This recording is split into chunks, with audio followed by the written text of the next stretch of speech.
Bonjour YouTube, je suis Sébastien et je vous propose de tester avec moi le dérouillage par électrolyse. Donc enlever la rouille d'une pièce d'acier toute moisie. En l'occurrence, c'est un bout de quelque chose qui traînait, je ne sais pas ce que c'est. Et utiliser de l'électricité, de l'eau, du robinet cette fois, pas comme le cuivrage où j'essaie d'utiliser de l'eau distillée. Vous pouvez voir que la pièce est bien bouffée par la rouille. Et un bout d'acier qui est un bout de tube carré que j'ai découpé il y a bien longtemps. C'était une chute que j'ai mis dans l'eau tout simplement. Et à ça, j'ai branché de l'électricité d'une batterie 12 volts de voiture. Pour ce qui est de l'ajout, je mets du bicarbonate de soude. J'ai vu aussi des cas où il recommandait du carbonate de soude, ce qui n'est pas la même chose. J'en ai pas. On est confiné. Donc je teste avec le bicarbonate. Je ferai un deuxième test avec le carbonate. Pour ce qui est des branchements, après avoir mélangé un peu dans l'eau le bicarbonate, mais il va se mélanger tout seul. Le moins va sur la pièce qu'on veut dérouiller et le plus va sur la pièce qui va manger la rouille, donc le petit bout de chute d'acier. Donc ne pas se tromper, c'est comme ça que on a un bain qui fait rien du tout. Il vaut mieux revérifier 2-3 fois le branchement. Je me suis gouré, je l'ai corrigé, c'est pas grave, ça peut arriver à tout le monde. Pas la peine de vous en vouloir.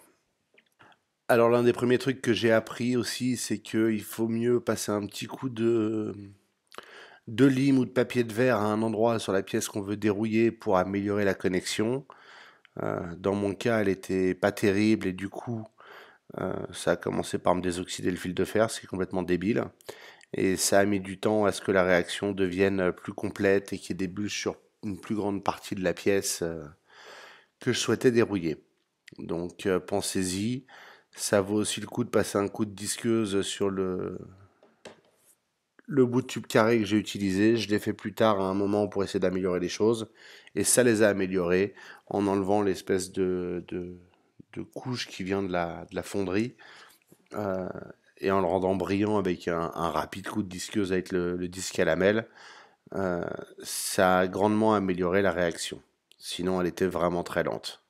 Là, vous pouvez voir qu'il y a des bulles qui se forment, mais enfin, il n'y en a vraiment pas beaucoup et ça va vraiment pas vite.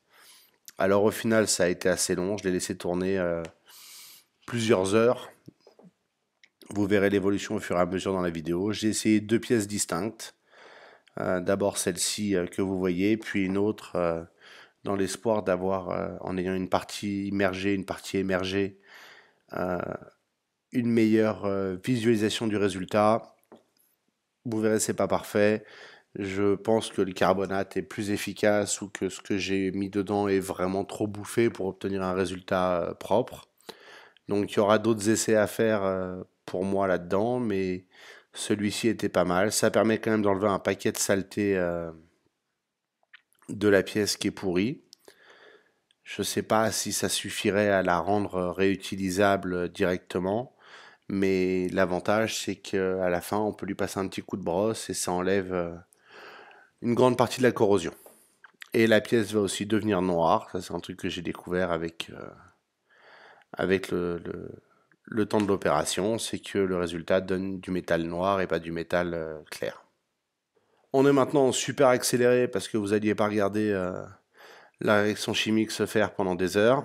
Là, comme vous pouvez le voir, j'ai remonté un peu la pièce pour que le fil de fer soit hors de l'eau. Euh, Ça n'a pas donné une grande différence, mais ça a évité que le fil de fer réagisse dans l'eau. Donc c'est toujours ça. Et vous pouvez voir qu'il y a des bulles qui se forment des deux côtés, étrangement.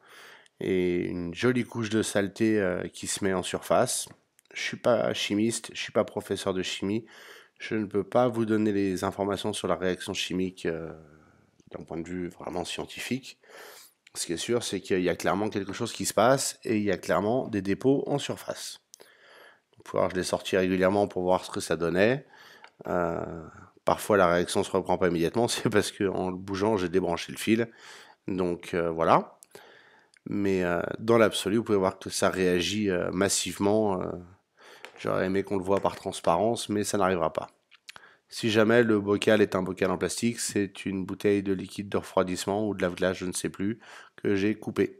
C'est aussi simple que ça, et ça évite d'avoir un récipient auquel on tient ou qui pourrait se salir. Alors évidemment pas en métal, mais même en plastique, mais au final en le nettoyant à la fin, il est redevenu parfaitement propre, donc il est réutilisable quasi à l'infini. Donc voilà, après un bon petit moment, plus d'une heure en tout cas, la première pièce, vous pouvez voir que la partie qui a été immergée et traitée est devenue noire, et vous pouvez voir qu'en la brossant, j'en enlève une bonne partie.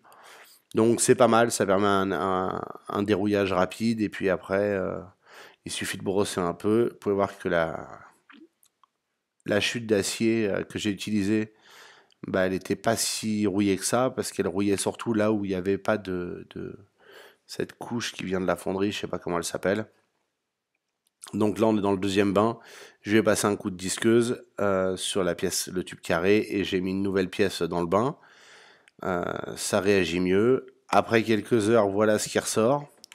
Alors c'est le même bain que le précédent, donc c'est cumulatif, mais enfin, bonjour l'état du produit, hein, c'est un peu hard, ça donne pas envie, alors faites bien attention à pas pourrir, hein. Moi j'avais mis une petite plaque d'inox en dessous du récipient sur l'établi.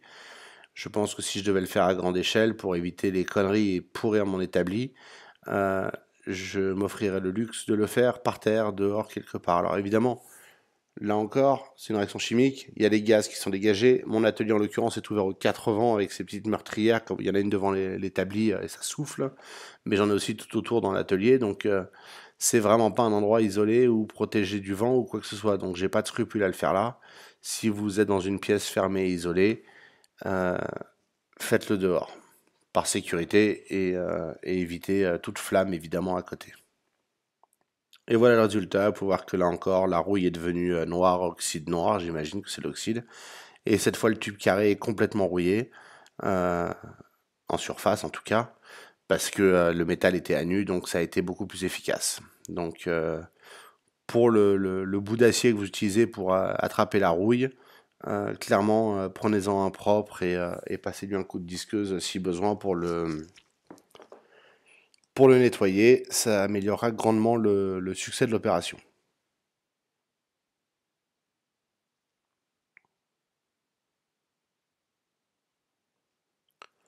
Voilà le résultat. Et donc je vais les laisser en plein air pendant la fin de l'après-midi et la nuit afin de voir le résultat le lendemain, voir comment ça réagit une fois que c'est sec et un peu exposé en plein air. Et là on est le lendemain matin et vous pouvez voir que bon, le tube carré il a continué à rouiller, mais aussi que les pièces que j'ai traitées dans le bain, il y a déjà de la corrosion de surface qui se met dessus. Alors c'est la version qui s'enlève en frottant avec le doigt.